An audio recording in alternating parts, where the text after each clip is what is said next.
लड़कियों पर किसी तरह का कोई दबाव आया, कुछ कहते हो? किसी की तरफ से किसी का कोई दबाव नहीं होता था। जो भी दबाव होता था वो फेडरेशन का होता था। मेन दबाव जो होता था वो प्रेसिडेंट का ही होता था। अच्छा, बिल्कुल। और साई और किसी तक तो ये सारी बातें जाती ही नहीं। क्या मैसेज उनकी तरफ से कोई पहुंचाया जाता था? नहीं, किसी की तरफ से, साई की तरफ से कोई मैसेज जाता, उनके पास जाता ही नहीं था वो बातें, क्योंकि वो बातें वहीं पे दबा दी जाती है। लेकिन क्या प्रेसिडेंट की तरफ से, ब्रिजभूषण की तरफ से महिला रेसलर्स के लिए कोई खास मैसेज आता था? देखो वो तो मैं नहीं, ऐसा तो कुछ नहीं कहता। ऐसा नहीं होता था, ये महत्वपूर्ण है। लेकिन अब आप लोग क्योंकि जिनके साथ वो गया होगा वो बात भी आपके सामने आएगी, लेकिन वो बात अभी आपके सामने नहीं कर सकते। वो बात भी आपके सामने आएगी। लेकिन आपके सामने खिलाड़ियों ने क्या आकर एक सीनियर प्लेयर के सामने वो बातें रखी? मैं भी ज़्यादा सीनियर प्लेयर नहीं हूँ, मेरे से ज़्यादा सीनियर जो वहाँ पे बैठे हुए वही हैं। तो मेरे सामने इतनी किसी ने बात नहीं रखी, तो मेरे को भी ऐसे ही सुनने में ही आया।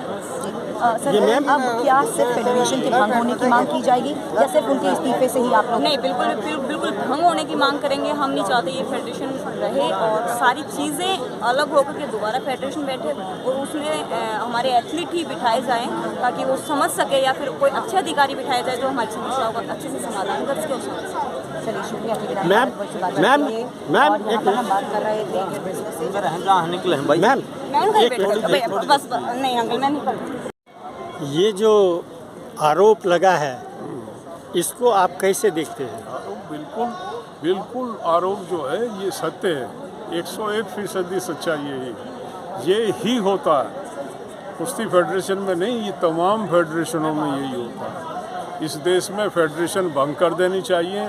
साई है उसके अंडर वो हो, सारा सिलेक्शन उसका हो, सरकार की देखरेख में सिलेक्शन हो। ये जो अड्डे बने हुए हैं फेडरेशन के नाम पे, मैं तो कुश्ती फेडरेशन की बात नहीं कर रहा, तमाम फेडरेशन भ्रष्टाचार का अड्डा है, ये भंग होनी चाहिए। वो चाहे क्रिकेट की हो, फुटबॉल की हो, वॉलीबॉल की हो, कबड्डी की हो, सब। भ्रष्टाचार और ये दूसरे जो मामले होते हैं वो आरोप और सेक्सुअल हैरेसमेंट का आरोप। भ्रष्टाचार उसमें आर्थिक, शारीरिक और सामाजिक तीनों सत्रों पे टॉर्चर किया जाता है। लड़कियों को तो मतलब इतनी बुरी गत लड़कियों की बेचारियों की बनाई जाती है, वो अपना अस्मिता को दाव पे लगाती हैं गरीब घर की बच्चियाँ, और बोलती नहीं है, सहन करती हैं इनको, केवल इस रे के कहीं मेडल आ जाए, नौकरी मिल जाएगी तो परिवार का भरण पोषण करने में सफल नहीं होगा, उसका लाभ ये उठाते हैं। ब्रजभूषण सिंह जो ये उनका बयान आप सुने होंगे, जो वो जो कह रहे हैं ऐसा कुछ नहीं है, और ये बहुत शातिराना बयान है। ये कानून अगर साबित कर दे, कानूनन साबित हो जाएगा तो फांसी खा लेंगे। इस देश का कानून वो जानते हैं अच्छी तरह, इस कानून को तोड़ना मरोड़ना ये खिलाड़ी लोग अच्छी तरह जानते हैं। इस देश के कानून को चाहिए आई विटनेस। 302 का मुलजिम अभी सुप्रीम कोर्ट ने बरी किया, आपको पता? फांसी की सज़ा हाई कोर्ट ने की। एक लड़की को रेप किया और उसको बुरी तरह से, बहुत बुरी तरह से उसके अंगों को जला के मारा गया। दिल्ली का केस है और सुप्रीम कोर्ट कह रहा है बाइज्जत बरी भाई, सबूत नहीं है। ये कानून है, मजाक है। सरकमस्टांसेस पे सज़ा जब तक नहीं होगी ना, तब तक न्याय नहीं मिलेगा किसी को देश में। और ब्रजभूषण सिंह ने एक बात और कही, जो ये हरियाणा की लड़कियां हैं और ये हम लखनऊ यानी यूपी लाना चाहते हैं, खेलों को यहाँ बढ़ाना चाहते हैं, इसीलिए ये आरोप लगा रही है।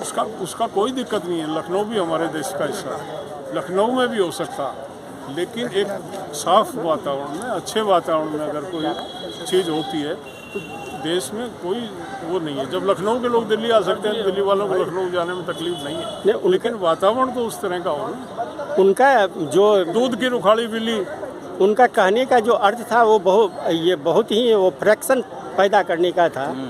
वो जानबूझ के खेल करना चाह रहे हैं ना। उसने वो कहा, उसने बयान दिया कि हरियाणा का वर्चस्व है। हरियाणा सेक्रीफाइस करता, हरियाणा अपने बच्चों को तैयार करता। हरियाणा में हर स्टेट का अपना गेम है। कहीं फुटबॉल है, कहीं हॉकी है, कहीं क्रिकेट है, कहीं तीरंदाजी है, कहीं बॉक्सिंग है।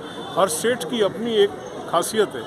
एक दूसरी स्टेट की तुलना करें, उसने कहा नॉर्थ ईस्ट में कम है। नॉर्थ ईस्ट के लड़ते ही नहीं लोग कुश्ती। तमिलनाडु में नहीं है, केरल में नहीं है, केरल वाले खेलते हैं फुटबॉल भाई।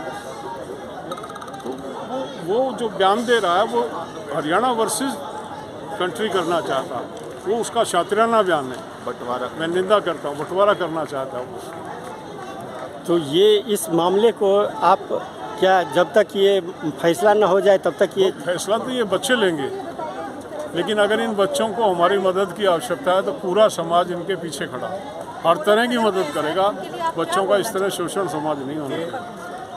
ये थे यदुवीर सिंह, किसान नेता हैं, और ये पूरी तरह से इन लड़कियों के साथ, इन बच्चों के साथ खड़े हैं, पहलवानों के साथ खड़े हैं और कह रहे हैं जो मैं पूरी तरह से समर्थन करूंगा और ब्रजभूषण सिंह को पद से त्यागपत्र देना होगा, उनके खिलाफ कार्रवाई करनी होगी।